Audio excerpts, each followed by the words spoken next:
आप सबको गोपाल राजू का नमन। देखिए, क्या कहीं लगता है आपको कि धन की समस्या हो रही है, व्यापार में घाटा हो रहा है, कहीं ऋण के अधिभार से त्रस्त हैं आप?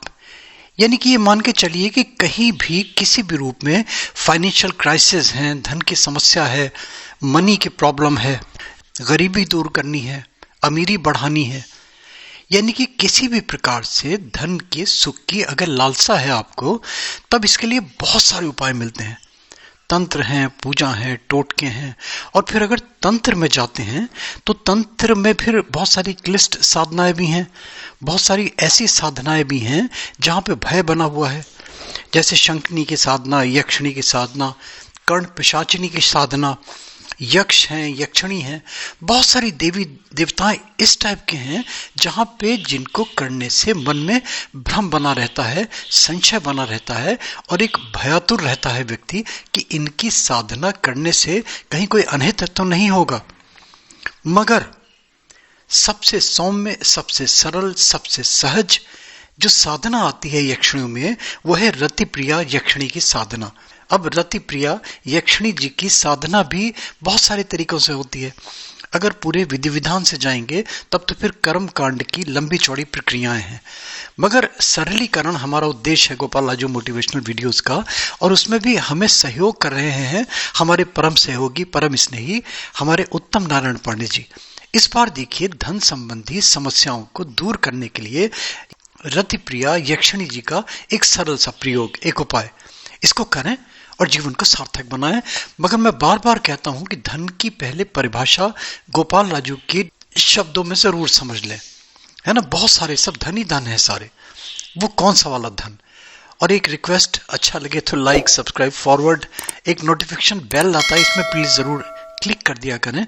रेगुलर आपको हमारे अपडेट्स मिलने लगेंगे। देखिए, प्लेलिस्ट बहुत सारे हमने विषयों की बना दी है, उसमें शावर मंत्रों की भी बना दी है, उसमें जो हमारे स्पिरिचुअल वीडियोस हैं उनकी भी बना दी है, टोने टोटके, जैसा जिसका इंटरेस्ट है, जिस विषय में जिसकी रुचि है, डिस्क्रिप्शन में जाके उस प्लेलिस्ट में क्लिक कर देंगे, वहां पे एक साथ कई सारे वीडियोस खुलने लगेंगे, वहां से आप बहुत सारे वीडियोस देख सकते हैं। देखिए, उत्तम नारायण पांडे जी, और पीछे जो मेरे वीडियोस चलते हैं ये मेरे मोस्टली अपने करे हुए या फिर मैं pixabay.com से लेता हूं, और जो मेरे होते हैं तो मोस्टली वो होते हैं जो मेरे कहीं ना कहीं वीडियो किसी न किसी रूप में मैंने दिए होते हैं। तो वीडियो अगर आप डिटेल्स में जाना चाहते हैं, वो वीडियोस भी आप वहां से जाके देख सकते हैं।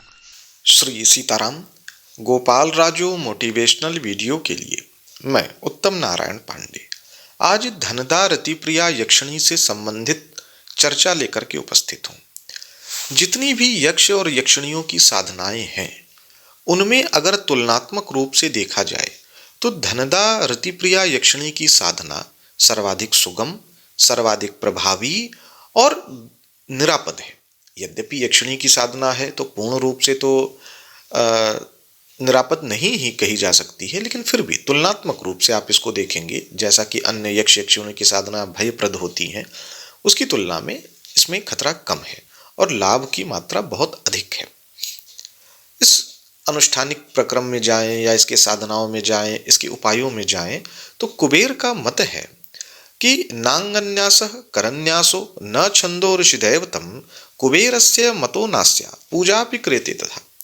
यानी कि अंगन्यास, करन्यास, छंद, ऋषि, देवता, पूजा, किसी की इसमें कोई विशेष आवश्यकता नहीं। केवल मूंगे की माला से इस मंत्र का जप किया जाए और प्रभाव प्राप्त हो जाता है। यानी कि इसमें जो अन्य तंत्र ग्रंथों की तरह से देखे जाएं तो उनमें सारे कुछ न्यास, ध्यान, अंगन्यास, करन्यास बहुत कुछ होता है। उसके रूप हिसाब से इसमें आवश्यकता बहुत कम है और लाभ की मात्रा बहुत अच्छा है। बहुतेरे लोग हैं धनदा रतिप्रिया की साधना से अपना आर्थिक उत्थान कर रहे हैं। तो अगर आपको भी इच्छा है और प्रभु की कृपा से कोई सक्षम मार्गदर्शक मिल जाए तो आप भी अवश्य करें और इसका लाभ लें। इसमें एक बात का विशेष ध्यान रखेंगे, धनदा रतिप्रिया यक्षिणी की साधना में कुबेर का पूजन अनिवार्य होता है। तो जब भी आप धनदा रतिप्रिया यक्षिणी की साधना करें तो साथ में कुबेर का पूजन भी अवश्य करें। कुबेर के पूजन के बिना धनदा का जो लाभ है वो बहुत न्यून हो जाता है। इस बात को विशेष रूप से ध्यान रखेंगे। अनुष्ठानिक क्रम में जाएं तो मूंगे की माला से अपने समय के अनुसार 5 दिन, 7 दिन, 11 दिन या 21 दिन में 1 लाख मंत्र की जप की संख्या पूर्ण करें। अन्यथा अपने समयानुसार 1 माला, 3 माला या 5 माला प्रतिदिन के हिसाब से आप इसको करें कुछ ही दिनों में। तंत्र शास्त्रों में वर्णन है कि 1 वर्ष तक अगर कोई इसका नित्य जप करता है तो धन के मामले में बहुत अच्छा उसको लाभ होता है। तो आप इसका जप करें और इसका लाभ लें। लाभ इसका अवश्य है। देखिए, धनदा रतिप्रिया यक्षिणी के संबंध में बहुत सारे मंत्र तंत्र ग्रंथों में प्राप्त होते हैं, लेकिन मेरा जिस पर अनुभव है ये 14 अक्षर का मंत्र है। इसकी मैं चर्चा कर रहा हूं, ध्यानपूर्वक सुनिएगा। मंत्र है ओम रम श्रीम ह्रीम धम धनदे रतिप्रिये स्वाहा। एक इसका सरलतम विधान बता रहा हूं, करिए, बहुत लाभकारी होगा। किसी भी शुभ दिन स्नान आदि से पवित्र होकर के अपने पूजन स्थल पर या जहां भी एकांत में आप इसकी साधना करें वहां बैठ जाएं। यदि आपके पास धनदा रतिप्रिया यक्षिणी का कोई यंत्र आदि है तो उसका पूजन करें, कुबेर का पूजन करें। अन्यथा मानसिक रूप से धनदा का ध्यान, उसके बाद पूजन, और जो मंत्र मैंने बताया है इसका आप जप करें। ध्यान आप इस प्रकार से कर सकते हैं कि कल्प वृक्ष के नीचे धनदा रतिप्रिया लाल रंग के वस्त्र पहने अत्यंत सुंदर रूप में अत्यंत आभूषण से सजी हुई बैठी हुई है और अपने दोनों हाथों में लाल कमल के फूल घुमा रही है, और जो उसका आसन है वो भी लाल है, आभूषण से बिल्कुल दमक रही है, अत्यंत सुंदर है। ऐसी धनदा यक्षिणी का ध्यान करें और जप करें। आप कुछ ही दिनों में देखेंगे कि बहुत अच्छा लाभ आपको आर्थिक क्षेत्र में प्राप्त होने लगा है। तो आप इसको करें। हाँ, ये आवश्यक है कि संभव हो सके तो किसी सक्षम मार्गदर्शक से इस संबंध में परामर्श अवश्य लें, क्योंकि यक्षिणी की साधना है और किसी भी साधनाओं में, किसी भी प्रक्रियाओं में मार्गदर्शक की तो अनिवार्यता होती ही है। तो आप इसका जप करें, इसका लाभ लें। मेरी बहुत बहुत शुभकामना। सीताराम।